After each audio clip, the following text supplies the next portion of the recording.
എത്രമാത്രം വലിയ സങ്കടങ്ങളിലൂടെയും എത്രമാത്രം വലിയ ഒറ്റപ്പെടലുകളിലൂടെയും പരാജയ ഭീതിയിലൂടെയാണ് നമ്മൾ കടന്നു പോകുന്നതെങ്കിലും എനിക്ക് നിങ്ങളോട് പറയാനായിട്ടുള്ളത് ഇതൊന്നും നമ്മളെ തളർത്തരുതെന്നുള്ളതാണ്. ഇതിൻ്റെ കൂടെ എല്ലാം കടന്നുപോയി ഇപ്പോൾ ഈ ഒറ്റക്കാലനായിട്ട് ജീവിക്കുന്നൊരച്ഛൻ എന്ന നിലയിൽ ഞാൻ നിങ്ങളോട് പറയാണ്, നമ്മുടെ ജീവിതത്തിൽ ഇപ്പം നിങ്ങൾക്ക് രണ്ട് കാലയിൽ ഉറച്ചു നിൽക്കാൻ പറ്റുന്നുണ്ടോ?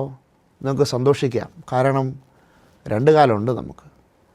ഒരു കാല് പോലും ഇല്ലാത്തവരായിട്ടുള്ള ആളുകൾ ഈ ഭൂമിയിൽ വളരെ സന്തോഷത്തോടെ ജീവിക്കുമ്പോൾ രണ്ട് കാലം ഉണ്ടായിരുന്നിട്ട് ജീവിതത്തിലെ ചെറിയ ചെറിയ സഹനങ്ങളെ സങ്കടങ്ങളെ ഇല്ലാത്ത കാര്യങ്ങൾ പരാതികളും പറഞ്ഞ് നമ്മുടെ നല്ലൊരു ജീവിതം വളരെ ഹാപ്പിയായിട്ട് ജീവിക്കാനുള്ളൊരു ജീവിതം നമ്മൾ എന്തിനാണ് വെറുതെ നരകതുല്യമാക്കി സങ്കടപ്പെട്ട് പരാജയഭീതി ഇങ്ങനെ വിഷമം പറഞ്ഞ് എന്തുകൊണ്ട് നമ്മൾ അതിങ്ങനെ ജീവിതത്തെ ഇങ്ങനെ കൊണ്ടുപോകുന്നത്?